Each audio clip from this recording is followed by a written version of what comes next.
Okay, so in AWS, there are three main ways you can access your account. And that's what I want to show us right now. The first way you can simply access your account in AWS is by using the AWS Management Console. And this is usually protected by password and multi-factor authentication. Now, to simplify this, if you try to log in into your AWS account, this is simply your AWS Management Console.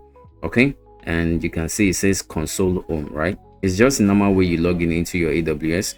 And you need a password, and we've just set up a multi-factor authentication. You also need that to log in successfully.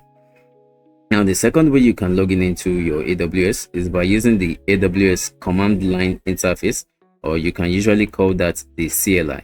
Okay, now this is another way to log in, and this is usually protected by what we call access keys.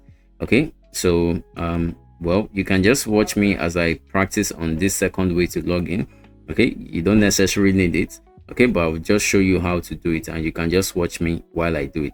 All right, and then we have this third option here in this case, which is the AWS software developer kit. Okay, so this is also another way to log in into your AWS account, and this is usually used when you want to write code like Java or Python or any other programming language, right? So you also need an access key through your AWS account for you to log in this way. Okay, and access keys are generated through the AWS console, this console, which is like your normal AWS account. Okay, so I'll show you how you can generate your access keys, and the users manage their own access key. So as a root user, or every individual IAM users or users you create in your AWS account, each of them can generate their own access key as long as you give them a policy to do that. Okay, and an access key is just like a secret. You don't want to share that with anybody, otherwise you just come across a lot of abuse. Once people get to use it, they can use it for their own purpose, and AWS will charge you unnecessarily. Okay, and by the time you create an access key, it comes with an access ID. You think of it as your username, and then it comes with a secret key. Think of that as your password. And this is like a fake access key right on my screen right now, which was generated years ago. Okay, and if you look at it, this is the access key ID.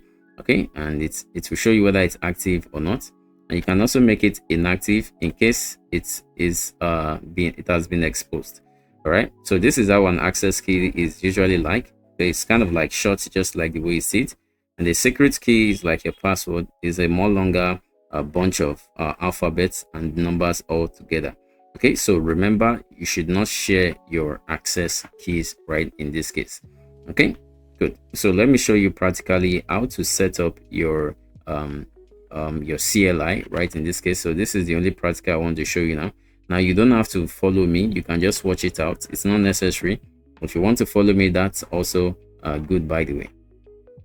So to set up your CLI is what I want to show you now in the next video.